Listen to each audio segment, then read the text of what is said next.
and then we'll take a look at how we can program toolpaths for the parts that you design or import into Onshape. So what you're looking at here is an assembly of a 3D printer, and you can see there are several components, hundreds of components in here, and everything is being 100% done on the cloud. So you can see in real time how fast it is. So once we have an assembly here, we can see there's several different tabs. Each of the components that you have are on different tabs in here. I can navigate through the tabs. So today I'll be focusing on machining one or two of these components from an assembly. So I'm going to right click and say go to this particular part. So the connector plate is what we're going to be focusing on from the assembly. And this part is prismatic. As you can see, it has a bunch of holes, slots, and a profile to be cut out. So I'm going to go ahead and insert an element, add application, VisualCAMc. So that's how simple it is to load VisualCAMc for Onshape. So this will be loading the VisualCAMc app in here.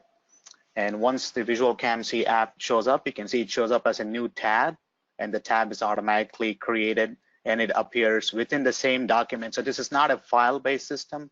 This is a document, so there's no files. Everything is in a document format. So I'm going to look for this file here. I can load files. I can do a search. I can load a document, and I'm going to just load this part, which is the connector plate, which we would like to program today. So as you will notice here, the VisualCAMc interface is loaded within Onshape. Right across the tab, you have three tabs. The Home tab, which allows you to load a part. You can save all of your CAM programming to the same document in Onshape. Preferences allows you to customize your colors, toolpath, post-processor settings, and the global system settings. The Mill tab gives you the control to define your machine, select your post-processor, create your stock, and your workflow of creating machining operations. We have a wide range of methods in 2-axis, 3-axis, whole machining, and of course knowledge bases. The browser interface is very similar to our desktop product. We have two, we have the machining job, similar to your machining browser, and then the tools tab allows you to manage all your tools. You can define tools as you create these projects. Tools of different types can be created: flat mill, ball mill, corner radius tools. You can also load a library of tools in here by just going to import library, and you can pick a library of tool that you'd like to load and then select open. And then you can simply drag and drop the tool from the library into the tools and document, so the tools that you need to work on this particular part. So as simple as that. So we loaded some tools in a library. Now the Analyze tab over here allows you to check for dimensions. So for example, if I would like to figure out what would be the diameter of this cutout in here, I can measure arc diameter and just select the edge, and it measures the diameter of the arc. I can measure the hole diameters. I can measure linear distances. You have analysis tools in here as well. Okay, so I'm going to switch back to the Home tab, and you'll now notice that we already have a part loaded, and we'll go through the workflow for programming this part. So from the Home, I'm going to switch over to the Mill tab. And the first step is to define the machine tool coordinate system for machining. So the blue arrow represents your Z, the red representing the X, and the green the Y. So we need to orient the coordinate system for machining. So in this particular part, I would like my Z to be normal or perpendicular to this face. So I can use the controls in here to rotate it, very similar to how we've done in the desktop products. The interface looks very similar. So I'm rotating the Z coordinate and then the X and the Y. I'll save it. So the coordinate system for machining is oriented. So we want a machine looking down from this face. In the next step, we could select our post processors. The standard library of post processors are included in VisualCAMc. You can just go to load from defaults, and you can select a post processor from your list. You can have 5 of your favorite posts loaded automatically as presets. So if you have 5 different machines or you want to post them to, you can set them up here. You can also bring in your own customized post. If you're using our desktop product and we help you customize a post, you can click load from file and import those post processors into your post processor list, and they'll automatically appear over here in the list. So for this particular example, I'll just go pick a FANUC post processor. The post is defined. In the next step, we can define our stock geometry. You can do box, part, box, cylinder, or part, cylinder stocks. I'm going to go with a part box stock, and I'll specify an offset in here, and then we'll give it a Z offset of 20 thousandths. So we define our stock, and the stock appears right on top of your screen, and right in the headset display, you have controls to zoom in, zoom out, change the view orientation. So all of these controls similar to our desktop product. Now, the first thing we want to do is go ahead and establish the work 0 location of your program 0 or work coordinate offset. So we'll choose work 0, and I'm going to choose set to stock, high as Z, southwest. You can see how nicely the dialog overlays on top of your machining browser, so giving you more space in the viewport to work with your geometry. I'm going to select save. So the work 0 is now set to the top of your stock material, the southwest corner. And we'll go through some Toolpath programming workflow. We'll start with 2.5 axis facing. And this automatically displays your facing operation dialog. You can pick your tool, establish your feed speeds, establish your clearance definition. If you notice the interface, it looks very similar to our desktop product. It has all of the controls that you see in our desktop product, but it's completely on the cloud. And everything is being done real time on the cloud. So the browser is just for you to interface with it. The backend servers have the ability to scale up and scale down depending on the complexity and the demand of a work is required. I'm going to choose a cutting pattern in here, specify my step over distances. In the cut levels, you can specify the depth of cut, and then select generate to generate the toolpaths. So the toolpaths are generated on the cloud and delivered back to you right here. We'll save. So the facing operation has been generated. You can right click and then select simulate to run a verification. And you can control the simulation speed using the controls right at the top, and you have all of the simulation controls. Once the simulation is completed, we'll exit the simulation mode. We'll go ahead and program a few additional operations. So I'm going to program the holes using hole pocketing. Pick the tool, select the features. I'm just going to pick an edge, set feeds and speeds and clearance, very similar to how we programmed on the facing operation. You can specify the depth of the hole. You can specify the additional cutting parameters in here as needed. You can do a sorting, apply your entry and exit parameters in here. All of the controls you see in the desktop product are available on the cloud as well. And then generate. So there's our toolpath for the hole pocketing operation. Now I would like to repeat the same for the other two holes. Rather than having to recreate it, we can do a copy paste. Right click copy, right click paste. So we made a copy of the operation, double click to edit, and just go pick the features from the model. I'm going to change this to a smaller tool. And then all I'm going to do is change my cutting depth in here for the hole. And if I need to measure how deep the hole is, I can just go to analyze and use the distance tool.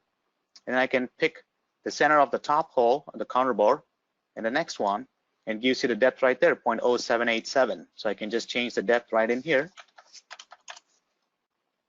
and then generate the toolpath. So I could go through the process of programming the additional holes. Let's go ahead and program the slot in here. So we'll switch back to the mill tab, do a slot machining using slotting operation. I'm going to use the 1/4 inch tool, and right click on an edge, automatically change the selection. If you want to drop something, just do a space bar. It'll drop all your selections. Right click on an edge, change it for you.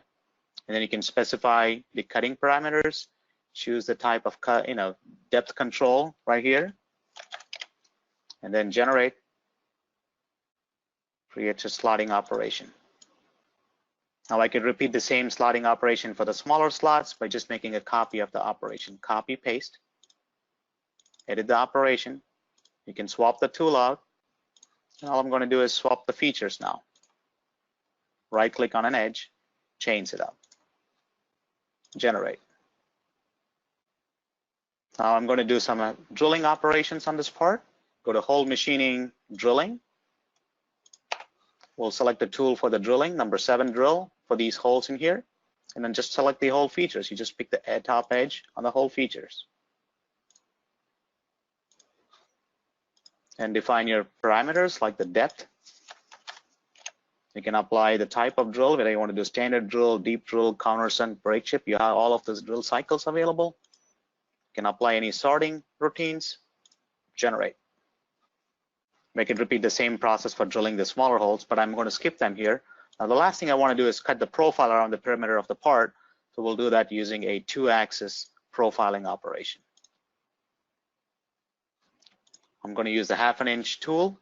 If I pick the 1/2 inch tool, the cutter might be too large for this particular cutout in here. So I'm going to switch it to a 1/4 inch tool, and I will just right click on this edge, and you'll notice that it automatically auto chains. You don't have to go and pick each and every edge from the model. So just right clicking on an edge will pick all the edges for you. Makes your programming workflow a lot simpler. You can define your cutting direction, the site to cut automatically based off the 3D model. You can specify your cut depth. You can even pick the depth from the model. Just use the pick option, pick a top edge. You can pick anywhere along the bottom edge right here. And the total depth is determined. If you need to change the depth in here for any reason, you can go back and change the total cut depth as well. You can break it up into multiple passes, apply any sorting if you're doing multiple profiles, choose your entry and exit parameter, and then generate, create your toolpath. So we've now generated all of these operations in here. If you go ahead and highlight the setup, it'll give you an estimated time for machining this part. And then we can do a simulate all, right click and simulate. It's going to simulate through each and every operation that you program step by step. And you have the ability to change the simulation speed, have it go faster or slower.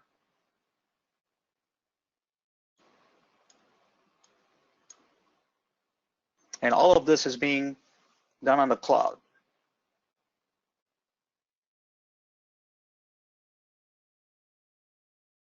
Folks, if you do have any questions, please feel free to post those questions in your questions panel.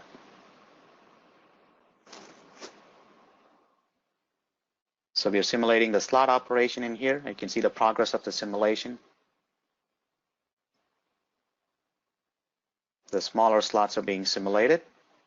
And anytime, if you want to do a pause or just want to stop the simulation, you can use the controls in here to pause it, and then you can exit out of the simulation mode as well. So we're looking at the simulation of the drill operations in here. And then finally, the profiling operation, where it relieves the material from the stock. So the simulation has been completed. I'm going to exit the simulation mode and then go to the setup. And now we'll look at post-processing.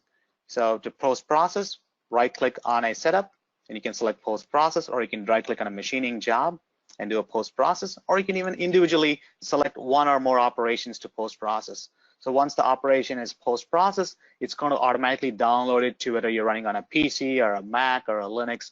It'll download it for you, and then you can open it in a viewer. It could be a text editor or any application that you have mapped it to open it right there. So there's your posted output file, which is now ready to be transferred out to your CNC machine. Now selecting Save on the Home tab automatically saves all of your programming CAM data into the same Onshape document, and the CAM data is saved as you created in a new tab in VisualCAMc. And you can have multiple VisualCAMc tabs within the same document. So if you have multiple parts or multiple iterations of the different part, you can program and save them within the same document. So you're not creating multiple files, you're just adding a new tab for each document. Now, one of the nice things I would like to point out here is all of these operations that we programmed in here, we can now save them out to a knowledge base.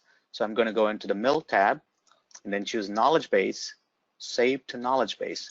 So the entire workflow of machining operations is now saved and downloaded automatically to your computer. So now let's go back and switch back to the main assembly in here. So I'm going to show you how we can apply this knowledge base when programming one of the other components on this part. So I'm going to take this mount plate in here, right click, and I'll switch to the mount plate part document in here inside of Onshape. And the workflow is very similar. I'm going to load VisualCAMc. So once I have VisualCAMc loaded, I'm going to load the part. And you can either load the part by looking through the list for the part or just entering a name for your part. I'm just going to search by the name.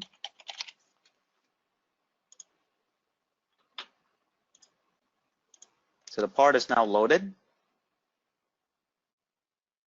The next thing I'm going to do here is go to the Mill tab and then load my knowledge base. I'll load the knowledge base which I just created from the other file. And you can see the entire workflow is now loaded. If you want to delete something, right click and delete, we'll delete it. And then the workflow is very similar. Establish your coordinate system for machining. Go ahead and select your post processor. So I have it, if I want to change it, I can pick a different machine. Go ahead and define my stock material.